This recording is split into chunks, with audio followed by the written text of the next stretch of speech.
নমস্কার বন্ধুরা, আপনারা আমার নতুন আর একটা ব্লগে আপনাদের স্বাগতম। আপনারা দেখতেই পেলেন আমি আলুটা ফ্রাই করে তুলে নিলাম। তারপর একটু সামান্য তেল দিয়ে আমি দুটো লবঙ্গ, দারচিনি, দুটো শুকনো লঙ্কা কুচি ফেলে দিয়ে দিলাম। তারপর আমি তেলটা গরম হওয়ার পরে আমি পেঁয়াজ দিয়ে একটু ভাজা ভাজা করে নিতে রাখলাম। যখন পেঁয়াজটা বাদামি কালারের হয়ে আসবে তখন আমি এতে একটু আদা রসুন পেস্ট দিয়ে দিলাম, মানে যতটা পরিমাণ মতো লাগে আমি ওটা দিয়ে দিলাম। দিয়ে একটু নাড়িয়ে নেব, নাড়িয়ে একটু ব্রাউন কালার হতে দেব। দেওয়ার পরে আমি ওতে পর্যাপ্ত পরিমাণে লবণ গুঁড়ো, হলুদ গুঁড়ো, লঙ্কার গুঁড়ো দিয়ে হালকা পরিমাণে একটু জল দিয়ে নেব, যাতে হলুদটা নিচে লেগে না যায়।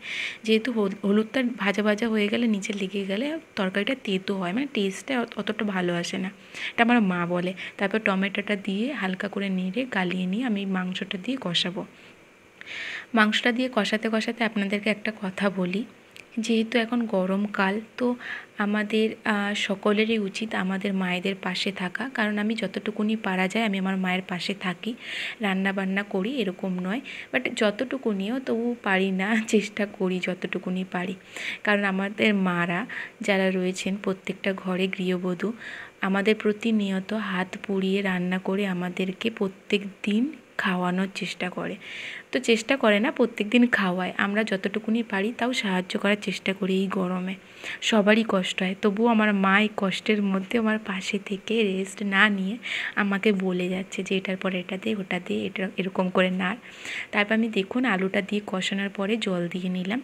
জল দেওয়ার পরে হালকা নাড়িয়ে আমি ঢাকাটা দেব। তো আমি আপনাদের কাছে একটা ফানি কথা বলি, আমি ঢাকাটা যেহেতু থালা দিয়ে দিচ্ছি, আর আমি বারবারই দিচ্ছি, আমি কিছু কিছু জিনিস কেটে দিয়েছি, মানে স্কিপ করে দিয়েছি।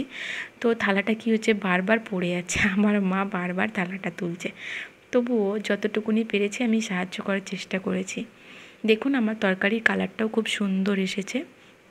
ঠিক আছে, আপনারা জানাবেন আমি কেমন রান্না করলাম। তবে একটু গরম মশলা দিয়ে নাড়িয়ে নেব। আপনারা ভালো থাকবেন, সুস্থ থাকবেন, নিজের খেয়াল রাখবেন। আশা করি আমার রান্নাটা একটু হলেও আপনাদের ভালো লাগবে।